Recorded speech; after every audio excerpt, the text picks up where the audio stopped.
Teruskan. Lurus. Pahlawan Kristus, siap gerak, yes! Halo adik-adik, jumpa lagi di sekolah minggu kita bersama saya Kak Bita dan Kak Orna dan Kak Ipon dan Oholia. Nah, siapa yang percaya di sini bahwa kita pahlawan Kristus? Saya.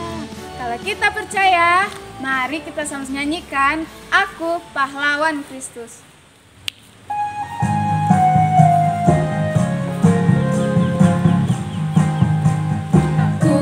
Pahlawan Kristus, Tuhan Panglimaku, Tuhan di pihak kita, siapakah lawan kita? Tidak ada. Aku pahlawan Kristus, Tuhan Panglimaku, Tuhan di pihak kita, siapakah lawan kita? Akulah pahlawan Kristus, ku tetap maju, maju pantang mundur. Kulihat kiri kanan iblis musuhku, ku tembak dur dur dur dengan imanku. Akulah pahlawan Kristus, ku tetap maju, maju pantang mundur. Kulihat kiri kanan iblis musuhku, ku tembak dur dur dur dengan imanku.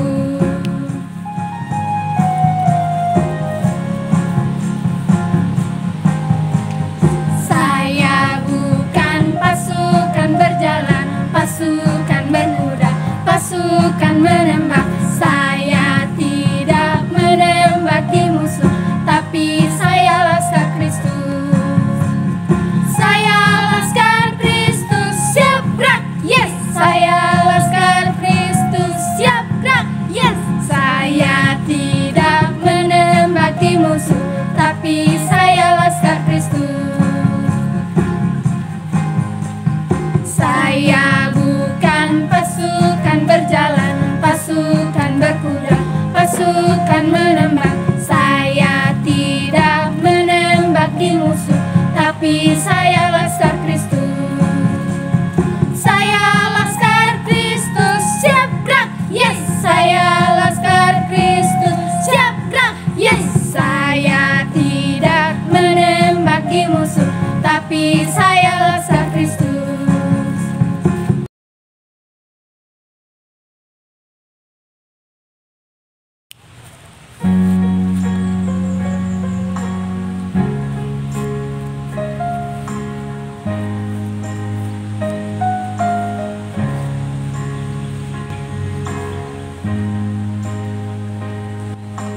Firman Tuhan ku dengar, ku tanam di hatiku. Ku ingin bertumbuh subur dan berbuah lebat. Tuhan tolong padaku.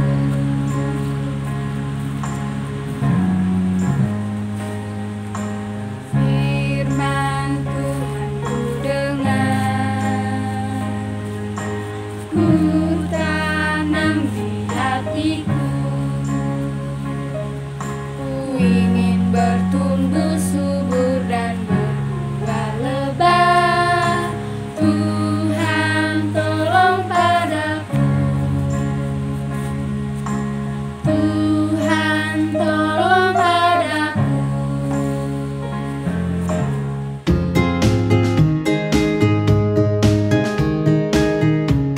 Halo anak-anak, jumpa lagi di ibadah online minggu ini. Apa kabar kalian semuanya? Tante berharap kalian semua masih dalam keadaan sehat, bersukacita, dan bersemangat ya. Nah, minggu lalu kita berbicara tentang orang pertama yang Tuhan ciptakan, yaitu Adam dan Hawa. Betul, Adam dan Hawa hidup di tempat yang sangat sempurna. Tetapi sayangnya mereka melanggar satu aturan yang Tuhan berikan. Jadi Tuhan harus mengusir mereka dari taman tempat mereka tinggal. Adam dan Hawa memulai keluarga mereka di tempat lain. Dan keluarga mereka bertumbuh. Mereka beranak cucu dan bertambah banyak jumlahnya di muka bumi ini. Tetapi anak-anak, seiring waktu, banyak orang berpikir bahwa mereka hidup tidak memerlukan Tuhan lagi. Mereka tidak membutuhkan Tuhan dalam hidup mereka. Yang mereka kerjakan adalah kejahatan dan kejahatan. Sepertinya mereka sudah tidak mencintai Tuhan lagi. Itu membuat hati Tuhan hancur dan menyesal. Apa ya yang dikatakan Tuhan?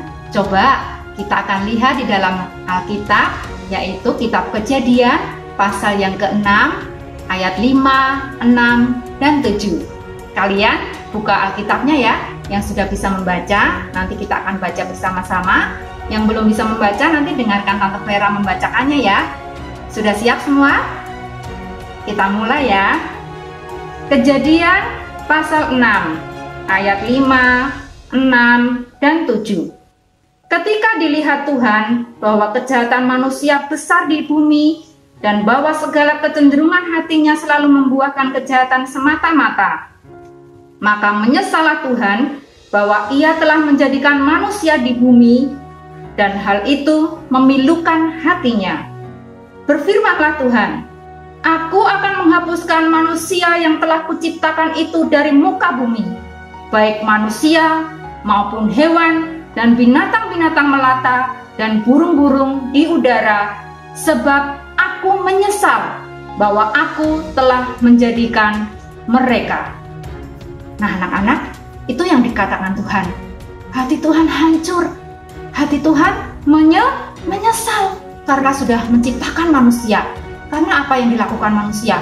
Mereka mendukakan hati Allah. Mereka selalu berbuat jahat. Nah anak-anak, karena Tuhan melihat bahwa manusia yang diciptakannya selalu membuat kejahatan dan kejahatan mereka sudah terlalu besar, Tuhan sedih dan menyesal.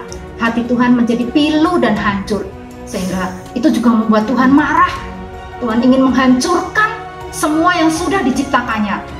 Baik manusia dan semua hewan-hewan. Semua akan dimusnahkan dari seluruh bumi ini. Tetapi kita lihat ya ayat 8, apa yang dikatakan Tuhan. Coba kita baca bersama ya. Kejadian pasal 6 ayat yang ke-8. Tetapi Nuh mendapat kasih karunia di mata Tuhan. Ya, ada kabar gembiranya ini anak-anak. Masih ada satu orang yang tetap hidupnya bergaul dengan Tuhan.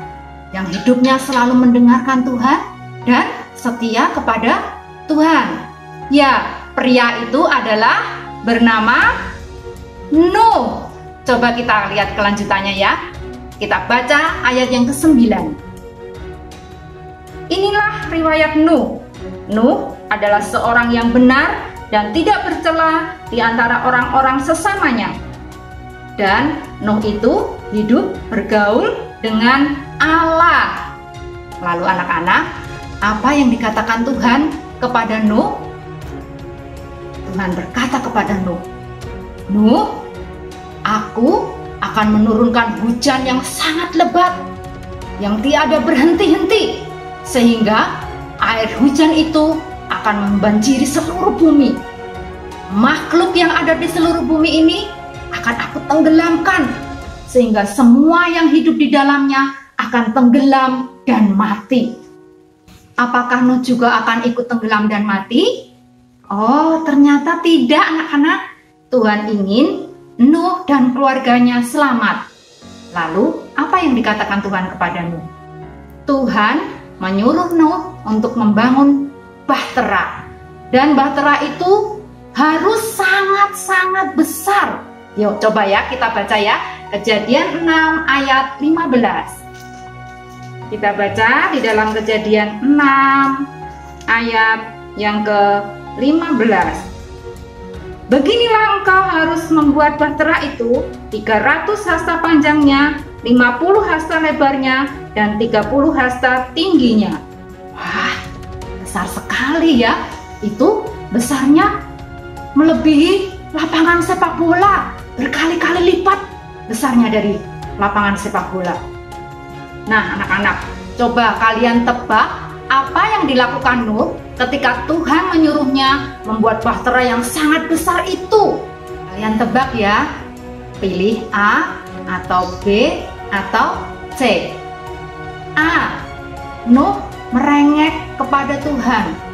Lah Tuhan, nggak mau lah, itu kan kapalnya terlalu besar. Gimana aku mencari kayunya?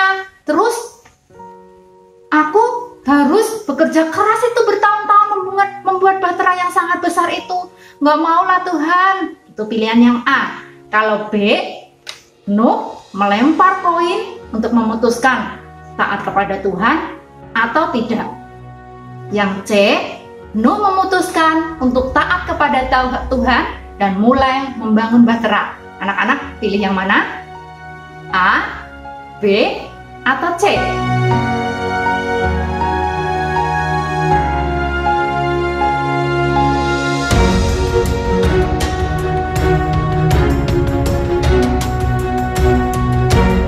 Iya betul, kalian luar biasa, pintar semuanya. Pilihannya adalah C. Nuh memutuskan taat kepada Tuhan dan mulai membangun bahtera itu. Anak-anak butuh waktu bertahun-tahun dan kerja keras untuk melakukan semua yang diinstruksikan Tuhan untuk membuat bahtera itu. Nuh mungkin tidak keberatan ya dengan pekerjaan itu, tapi kalian pasti tahu kan, Nuh itu tinggal tidak sendirian. Dia memiliki banyak tetangga. Mungkin semua tetangga Nuh pada heran ya, ini Nuh apa-apaan ya? Di daerah kita kan tidak lagi turun hujan. Dan bahkan di desa kita ini jauh dari perairan. Kenapa dia membuat bahtera yang begitu besar? Dengan kata lain, mereka mengolok-olok Nuh, mereka menghina Nuh, dan mereka semua mengira bahwa Nuh ini adalah sudah gila. Apa ya yang Nuh lakukan ketika orang-orang di sekelilingnya mengolok-olok dia? Yuk, kalian tebak ya.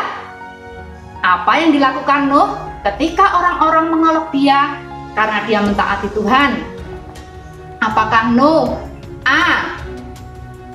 melempari mereka semua dengan balon dan telur? Ayo pergi orang yang mengolok-olok aku, pergi semua. Nuh marah kepada tetangganya. B. berhenti membangun bahtera dan pulang. Nah, kenapa tetanggaku pada mengolok-olok ya? Kalau begitu, sudahlah, nggak usah lagi membangun bahtera. Yang C, Nuh tetap memutuskan untuk mentaati Allah dan terus membangun bahtera. Apa jawabannya anak-anak? A atau B atau C?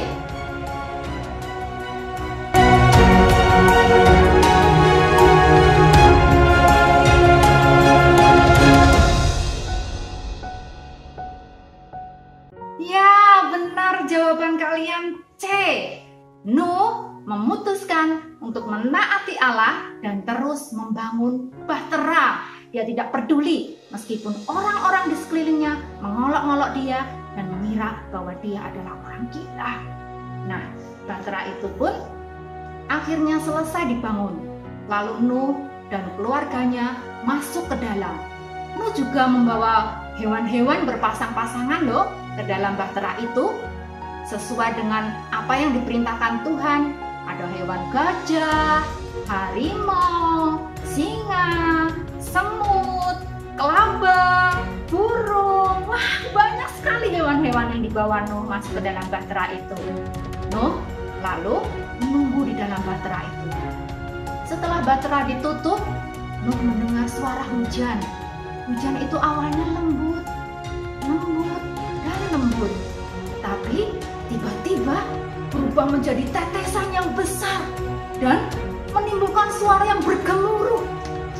Datanglah air bah menghancurkan segalanya, dan semua orang yang hidup di muka bumi ini lenyap oleh air bah itu. Selama 40 hari, air bah itu meliputi bumi. Setelah itu, apakah Nuh selamat? Tentu dong, Nuh dan keluarganya selamat karena Allah menyelamatkan mereka di dalam bahtera itu. Ya, Nuh dan keluarganya selamat dari air bah. Setelah air bah itu surut, Nuh dan keluarganya keluar dari bahtera itu. Mereka sangat berterima kasih dan memuji Allah karena sangat mengasihi mereka. Mereka pun melangkah dan melihat ke sekeliling mereka. Air bah itu sudah surut. Lalu Nuh menengadah melihat ke langit. Oh, indah sekali ya. Apa yang dilihat oleh Nuh, anak-anak? Ya, Nuh melihat pelangi yang begitu indah. Itu adalah tanda di mana Tuhan berjanji bahwa Dia tidak akan lagi membanjiri seluruh bumi ini, dan Dia akan mengasihi bumi ini. Anak-anak, sekarang kalian tahu ya, Nuh hidup di tengah-tengah orang yang jahat, tetapi dia hidup tidak sama dengan orang-orang itu. Nuh juga tetap taat kepada Tuhan. Apa yang Tuhan perintahkan untuk membangun bahtera, Nuh taat dan melakukan itu semua. Ketika orang-orang di sekelilingnya mengolok-olok dia tetap memilih taat dan percaya kepada Tuhan. Nuh tahu betapa pentingnya untuk percaya dan patuh bahkan ketika orang lain tidak. Tidak ada yang bisa menghentikannya untuk menaati apa yang Tuhan inginkan untuk dia lakukan. Bahkan ketika dia adalah satu-satunya orang yang melakukan. Jadi, bottom line kita hari ini adalah kita dapat percaya dan patuh bahkan ketika orang lain tidak. Tante ulangi ya, bottom line kita hari ini adalah kita dapat percaya dan patuh bahkan ketika orang lain tidak. Anak-anak, dengan bantuan Tuhan, kita juga bisa hidup seperti itu ya. Seperti apa yang Nuh lakukan. Ketika Nuh hidup di tengah orang jahat, dia tidak berbuat jahat. Ketika Nuh diperintahkan Tuhan untuk membuat bahtera, dan itu membuat dia diolok-olok oleh semua orang, dia tetap percaya dan patuh kepada Tuhan. Contohnya, pada masa pandemi ini anak-anak, pemerintah sudah menganjurkan kita untuk selalu apa? Mencuci tangan, pakai masker, tidak keluar rumah jika tidak ada kepentingan, menjaga jarak. Lalu anak-anak patuh tidak? Taat tidak? Ketika orang lain kita melihat, kok itu nggak pakai masker ya? Kok itu selalu bergerumbul ya? Tidak menjaga jarak? Kok itu nggak pernah cuci tangan ya? Kita tidak boleh meniru. Kita harus bisa mempraktekkan bottom line kita hari ini. Kita dapat percaya dan patuh bahkan ketika orang lain tidak. Oke anak-anak, itu adalah firman Tuhan kita pada hari ini. Jangan lupa ya ayat hafalannya yang dikasih minggu-minggu kemarin di dalam Mazmur 119 ayat 105. Mazmur 119 ayat 105. Firman-Mu itu pelita bagi kakiku dan terang bagi jalanku. Itu ayat hafalan kita. Kita hafalkan ya. Jangan lupa kirim videonya setelah kalian menghafalkan. Oke, firman Tuhan sampai di sini. Itu semua yang bisa kita lakukan minggu-minggu ini. Kita dapat percaya dan patuh bahkan ketika orang lain tidak. Mari kita akan berdoa. Ya Tuhan, kami ingin mengucapkan terima kasih karena Tuhan telah merawat Nuh dan keluarganya. Terima kasih karena telah memberi Nuh keberanian untuk mempercayai-Mu dan mematuhi-Mu. Tolong kami juga ya Tuhan, agar kami mengingat bahwa kami dapat mempercayai dan mematuhi-Mu juga. Bantu kami untuk hidup dengan cara-Mu, bahkan ketika kita merasa hanya kami saja yang melakukannya. Tolong kami ya Tuhan, mampukan kami semua. Kami mencintai-Mu dan kami berdoa dalam nama Tuhan Yesus Juru Selamat kami. Amin. Sampai jumpa.